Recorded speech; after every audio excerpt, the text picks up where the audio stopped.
22 जिलों में मतदान हो रहा है। सभी बिहार वासियों से अपील है कि अपने मुद्दे पे, अपने बाल बच्चों के भविष्य के मुद्दे पर, रोजी रोटी, कपड़ा, मकान, शिक्षा, स्वास्थ्य, सड़क, बिजली, पानी और अपने आत्मसम्मान के लिए मतदान कीजिए। जो नाराजगी है सरकार के प्रति, उसको एक सकारात्मक रूप देने की जरूरत है, क्योंकि 5 साल में चुनाव इसीलिए होते हैं कि अगर आप सरकार से नाराज हैं तो आप जो है सरकार को बदलें। 5 साल में वोटिंग इसीलिए होता है कि सरकार को बदला जाए।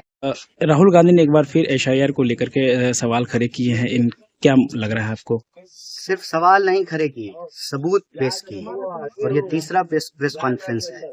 जिस चुनाव आयोग ने इलेक्ट्रॉनिक डेटा देने से मना कर दिया, उसी चुनाव आयोग के वोटर आईडी से, फिजिकल कॉपी से सबूतों को निकाल करके, उसका अध्ययन करके चुनाव आयोग के सामने यह तथ्य रखा गया है कि आप ठीक से काम नहीं कर रहे। अगर आप ठीक से काम कर रहे होते तो एक ब्राजीलियन मॉडल का के नाम से 22 वोट नहीं बना हुआ होता। तो ये बहुत बड़ा सवाल है। देखिए, लोकतंत्र का आधार है मताधिकार, और मताधिकार ही सभी तरह के अधिकारों का आधार है।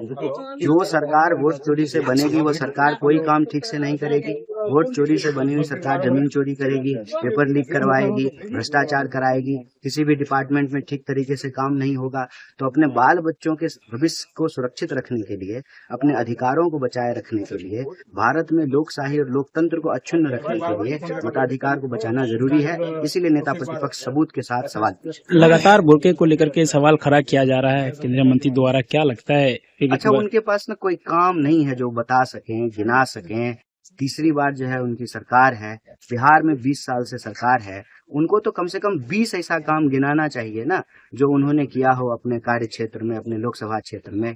कितना अस्पताल खोले हैं, कितना कॉलेज खोले हैं, कितना जो है यहाँ के लोगों को रोजगार मिला है, ये सारी बातें बतानी चाहिए। जब कुछ सकारात्मक गिनाने के लिए नहीं होता है, तब लोग नकारात्मक राजनीति करते हैं, ध्यान भटकाने का काम करते हैं। अंग्रेज करते थे डिवाइड एंड रूल, और आजकल के अंग्रेज करते हैं डाइवर्ट। अच्छा, नैरेटिव मुद्दे को लेकर के एक बार फिर बीजेपी के नेताओं ने कहा कि नैरेटिव 14 तारीख को ये फैसला बताया जाएगा, क्या परिवर्तन होगा इन्हें? अच्छा, अगर चोरी नहीं किए होंगे तो इतना अति आत्मविश्वास की आवश्यकता नहीं है, फिर तो जनता तय करेगी 14 तारीख। अगर आप ये वीडियो YouTube पर देख रहे हैं तो हमारे चैनल को सब्सक्राइब कर बेल आइकन दबाएं, और Facebook पर देख रहे हैं तो हमारे पेज को लाइक करें।